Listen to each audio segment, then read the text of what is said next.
விடை கிடைக்குமான்னு தேடிட்டு இருந்த இடத்துல நமக்கு ஒரு விடிவு காலம் பிறந்ததுன்ற மாதிரி. விடை உங்களுக்கு வடைன்னு கேட்டுச்சா காதுல இவ அப்படியே போட்டுருவா மேம். இத நான் ஒரு ஹாஸ்பிட்டலுக்கு போகும்போதும் இதுதான் வழின்னு சொல்ல மாட்டாங்களான்னு எதிர்பார்த்தது உண்டு. இப்போ ஒரு ENT கிட்ட போறேன்னா அவர் என்ன சொல்ல, எல்லாம் செக் பண்ணிட்டு எல்லாம் நல்லதா இருக்குன்னு. அப்போ இன்னொரு புதுசா போகும்போது இவராவது கண்டுபிடிச்சிட மாட்டாரா என்ன பிரச்சனைன்னு சொல்லிட்டு அப்படின்னு நினைச்சு போனதெல்லாம் உண்டு. அது ப்ராப்ளம்ன்றதுனால நிறைய டாக்டர்ஸ் எவ்வளோ ஸ்கேன், MRI, CT ஸ்கேன் எல்லாமே எடுத்து பார்த்துட்டேன். ஆனா ஒன்றும் இல்லை, நார்மலா இருக்கா. ஆனா எனக்கு வலி மட்டும் போகவே இல்லை. இதே 4 வருஷமா கஷ்டப்பட்டேன். நிறைய பேருக்கு இந்த பிரச்சனை இருக்கு. இதுக்கு கரெக்டான நபரை அவங்களால கண்டுபிடிக்க முடியலன்னு நினைக்கிறேன். அதை கண்டுபிடிச்சிங்க வந்தாங்கன்னா அவங்களும் சரியாயிடுவாங்க.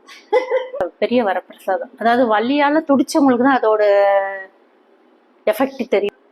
ரொம்ப சந்தோஷமா இருக்கு மேம் உங்களை பார்த்தது. உங்களோட சேவை தொடரணும்.